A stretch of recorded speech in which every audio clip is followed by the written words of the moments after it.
అందరికీ నమస్కారం. 2 రోజుల క్రితం భారతదేశంలోని అత్యున్నత న్యాయస్థానం సుప్రీంకోర్టు ఒక తీర్పు ఇవ్వడం జరిగింది. అదేమనగా షెడ్యూల్ క్యాస్ట్లోని జనాభా క్రైస్తవ మతాన్ని స్వీకరిస్తే భారత రాజ్యాంగం పట్ల వారికి లభించే ఎస్సీ స్టేటస్ని, షెడ్యూల్ క్యాస్ట్ వారికి రావాల్సిన హోదాని రద్దు చేయడం జరుగుతుంది అనే ఒక తీర్పుని ఇవ్వడం జరిగింది.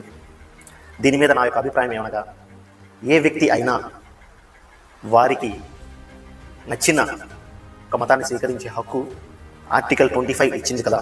మరి అలాంటప్పుడు ఎందుకు క్రైస్తవ మతాన్ని స్వీకరిస్తే ఎస్సీ హోదా ఉండదు అనంటే, దానికి మేధావుల యొక్క ఆలోచన, అదేవిధంగా సుప్రీంకోర్టు యొక్క ఆలోచన ఏమిటనగా, క్రైస్తవ మతంలో కులం లేదు కాబట్టి కుల వ్యవస్థకు కావలసిన హోదాను మేము కల్పిస్తున్నాము.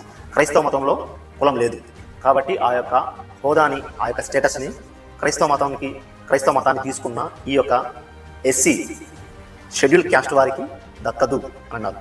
ఓకే, ఇది సహజమే. కానీ నా యొక్క వ్యక్తిగత ఆలోచన దీని మీద ఏమనగా, షెడ్యూల్ క్యాస్ట్ వారు పుట్టుకతో కులంతో పుట్టారు. మాల, మాదిగ, రెల్లి ఇలా అనేకమైన ఉపకులాలు, 59 ఉపకులాలతో పుట్టారు. పుట్టినప్పుడు వారికి ఉన్న ఆర్థిక అసమానతలు, ఆర్థిక స్తోమతలు, అదేవిధంగా భారతదేశంలో ఉన్న అగ్రకులంలో ఉన్న కొంతమంది చూసిన వారి మీద వివక్షత ఒక్కసారిగా క్రైస్తవ మతాన్ని స్వీకరించడం వలన ఆ యొక్క వివక్షత కానీ, వారికి ఉన్న ఆర్థిక అసమానతలు కానీ ఏమైనా పోతాయా? లేదు. క్రైస్తవ మతాన్ని స్వీకరించడం వలన వారు ఏమైనా ధనికులు అవుతారా? లేదా హిందూ మతంలో ఉన్న అగ్రకులస్తులకి లభించే గౌరవ మర్యాదలు సమాజంలో వారికి లభిస్తాయా?